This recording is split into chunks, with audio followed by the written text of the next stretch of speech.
Hello everyone, welcome to my channel engrave your mind. आज हम discuss करने वाले हैं class 9th economics chapter 2 people as a resource का समरी पार्ट 2।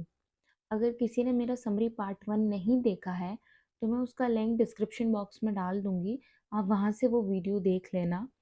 और ये वाली वीडियो आपको तभी बहुत अच्छे से समझ आएगी जब आपने इसका पार्ट 1 देखा होगा। चैनल अब तक सब्सक्राइब नहीं किया है तो सबसे पहले जाके मेरे चैनल को सब्सक्राइब कर लो, बेल बटन को प्रेस कर लो, और अगर वीडियो अच्छी लगे तो लास्ट में मेरी वीडियो को लाइक करना बिल्कुल मत भूलना। Okay, so without any further delay let's get start the video. तो यहाँ पे जो इकोनॉमिक एक्टिविटीज़ है ना, 3 सेक्टर्स में डिवाइड करी गई है। ठीक है, ये जो 3 सेक्टर्स हैं ये मेन 3 सेक्टर्स हैं। ऑलराइट, हमारा पहला सेक्टर आ जाता है, फर्स्ट सेक्टर, वो है प्राइमरी सेक्टर। प्राइमरी सेक्टर को एग्रीकल्चर सेक्टर भी कहा जाता है। नेक्स्ट वन है सेकेंडरी सेक्टर। सेकेंडरी सेक्टर को मैन्युफैक्चरिंग सेक्टर भी कहा जाता है। ऑलराइट, और टर्चरी सेक्टर वो सेक्टर होता है जिसमें हमें सारी सर्विसेज प्रोवाइड होती हैं, और जिसके अंदर टर्चरी सेक्टर के अंदर हमारा प्राइमरी सेक्टर भी और सेकेंडरी सेक्टर भी, दोनों सेक्टर टर्चरी सेक्टर के अंदर आते हैं। ठीक है, ये हम आगे डिटेल में पढ़ने वाले हैं जब हम टर्चरी सेक्टर को पढ़ेंगे। All right, so the first topic is primary sector.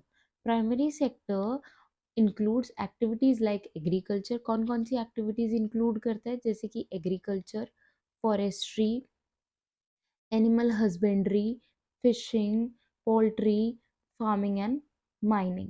In this sector, goods are produced by exploiting nature. Primary sector को हम एग्रीकल्चर सेक्टर कहते हैं। ठीक है, जैसे कि अभी हमने ऊपर भी डिस्कस किया कि इसे हम एग्रीकल्चर सेक्टर कहते हैं।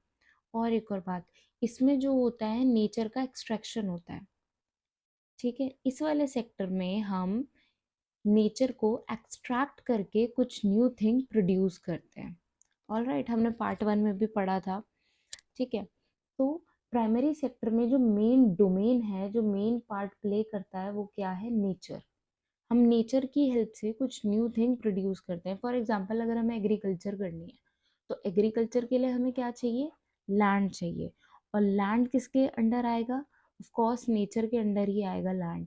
ऑल राइट, अगर हम वाटर का यूज कर रहे हैं इरिगेशन के लिए तो वाटर किसके अंडर आ रहा है? अगेन नेचुरल रिसोर्सेज के अंदर आ रहा है। ठीक है, तो जितनी भी चीजें हम यूज करेंगे या फिर उनसे कुछ प्रोड्यूस करेंगे तो हमारा जो नेचर है वो मेन रोल प्ले करता है। ओके, नेक्स्ट फिर आ जाता है हमारा सेकेंडरी सेक्टर। सेकेंडरी सेक्टर को हम मैन्युफैक्चरिंग सेक्टर भी कहते हैं। ठीक है, मैन्युफैक्चरिंग या तो होगी स्मॉल लेवल पर या फिर लार्ज लेवल पर। ठीक है, दोनों लेवल पे हो सकती है ये, स्मॉल लेवल पे भी हो सकती है और लार्ज लेवल पे भी हो सकती है। फिर कंस्ट्रक्शन एक्टिविटीज भी आ जाती हैं इसके अंदर। ठीक है, construction activities are also included. तो कंस्ट्रक्शन एक्टिविटी भी इसके अंदर आ जाती है, जैसे कि इंडस्ट्री बहुत अच्छा इसका एग्जाम्पल है। ठीक है, कि स्मॉल स्केल पर इंडस्ट्री बन रही है या फिर लार्ज स्केल पर इंडस्ट्री बन रही है। ऑल राइट, नेक्स्ट आ जाता है हमारा टर्चरी सेक्टर। टर्चरी सेक्टर को हम क्या कहते हैं? Service sector. जैसे कि it provide various types of services, ये हमें बहुत तरीके की सर्विसेज प्रोवाइड करती है, जैसे कि transport, education, banking, insurance, health, tourism. ठीक है, नेक्स्ट फिर आ जाता है हमारा ह्यूमन कैपिटल। अब अगर हम ह्यूमन कैपिटल की बात करें तो ये जो है ना, बहुत बहुत इम्पोर्टेंट है, मोस्ट इम्पॉर्टेंट टॉपिक है ये। ठीक है, इस पूरे चैप्टर का ही सबसे ज़्यादा इम्पॉर्टेंट टॉपिक है। अगर आप एग्ज़ाम के पर्पज़ से भी देखें तो ह्यूमन कैपिटल से आपको ज़रूर या तो डेफिनेशन या तो क्वेश्चन ज़रूर मिलेगा ही मिलेगा। ठीक है, अगर कह दिया जाए एग्जामिनर से क्या पीपल एज अ रिसोर्स से कोई एक क्वेश्चन निकालें, तो वो जो एक क्वेश्चन निकल के आता है वो एक ह्यूमन कैपिटल पे ही निकल के आता है। तो इस तरीके से देखा जाए तो ये जो है एक वीआईपी टॉपिक है। ऑल राइट, तो human capital is a stock of skill and productive knowledge embodied in human beings. Population become human capital when it is provided with better education, training and healthcare facilities. देखो human capital की बात कर रहे हैं हम यहाँ पे.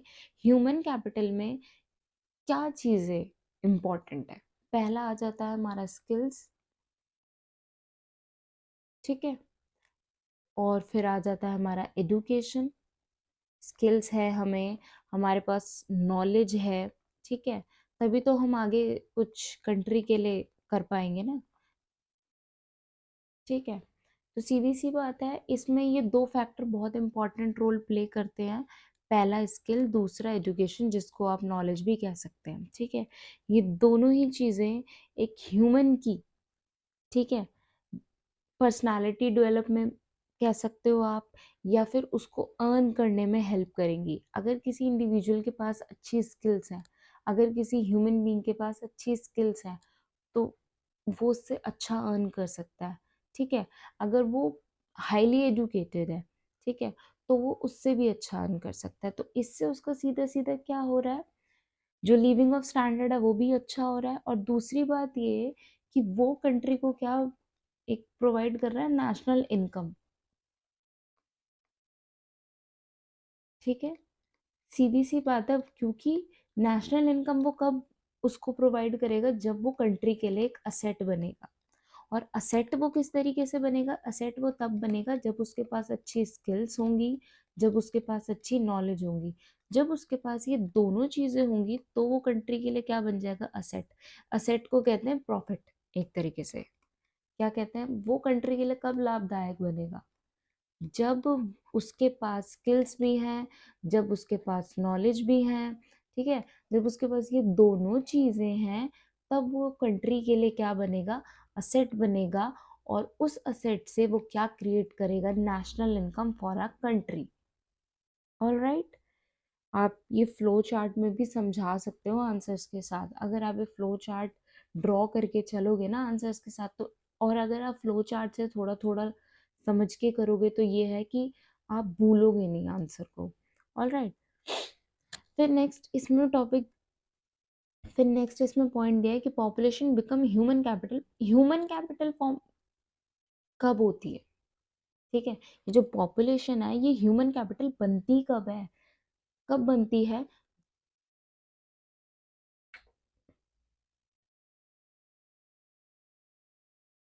Human capital कब बनती है पॉपुलेशन, वो तब बनती है जब हम उसे अच्छी एजुकेशन प्रोवाइड करते हैं, जब हम उसे ट्रेनिंग प्रोवाइड करते हैं, जब हम उसे हेल्थ केयर फैसिलिटीज़ प्रोवाइड करते हैं, ठीक है. अच्छी एजुकेशन मिलेगी तब भी उसको आगे अच्छा काम मिलेगा, उसको हम अच्छी ट्रेनिंग देंगे तब भी उसको अच्छा काम मिलेगा, प्लस उसको हेल्दी होना भी बहुत ज़रूरी है, ठीक है. अगर एक पर्सन हाईली एजुकेटेड है, वेल एजुकेटेड है, बट वो हेल्दी नहीं है, तो उसकी पढ़ाई का और उसकी स्किल्स का कोई भी काम नहीं है यहाँ पे, ठीक है.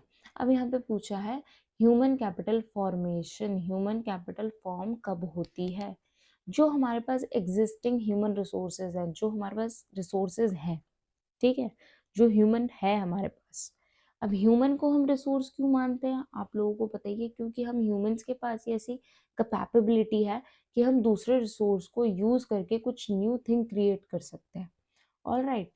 तो जो हमारे पास एग्जिस्टिंग, जो हमारे पास ह्यूमन रिसोर्सेज हैं, वो हम फर्दर डेवलप करें, आगे उन्हें हम कैसे डेवलप करेंगे, उन पर स्पेंड करके. अब स्पेंड उन पे कैसे करेंगे हम, उनको अच्छी एजुकेशन प्रोवाइड करके, ठीक है, उनको स्किल्स प्रोवाइड करके हम उनको क्या बनाएंगे, इससे एक असेट बनाएंगे. और जब वो असेट बनेंगे तो वो हमारे लिए क्या फॉर्म हो जाएगी, वो फॉर्म हो जाएगी हमारे लिए एक ह्यूमन कैपिटल. आई होप आपको ये बहुत अच्छे से समझ आया होगा. All right. इस लैंग्वेज को आप एज इट इज़ अपनी आंसर शीट में भी लिख के आ सकते हैं, आपको बहुत अच्छे मार्क्स मिलेंगे, क्योंकि मैंने ये बहुत पॉइंट टू पॉइंट बात लिखी है. और पॉइंट्स में कोशिश करें आंसर्स को पॉइंट्स में करें, जिससे आपको लर्न करने में इजी रहे और समझने में भी इजी रहे. ऑलराइट. आज की वीडियो में सिर्फ इतना ही. अगर आपको मेरी वीडियो अच्छी लगी हो तो प्लीज़ मेरे चैनल को सब्सक्राइब करें, बेल बटन को प्रेस करें और मेरी वीडियो को लाइक करना बिल्कुल ना भूलें, और जितना हो सके मेरे चैनल को सपोर्ट करें। सपोर्ट कैसे करेंगे? शेयर करें इस चैनल को जितना हो सकता है। मिलते हैं नेक्स्ट वीडियो में। Till then bye bye, take care.